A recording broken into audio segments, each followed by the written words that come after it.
Como que eu ligo minha Motosserra Ms 260 da Stihl? Aqui, ó. O processo é simples.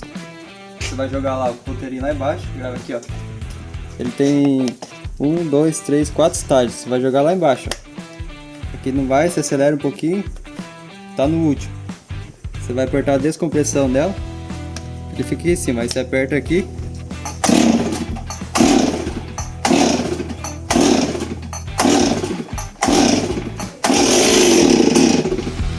Deu o primeiro sinal, você vai jogar um pra cima.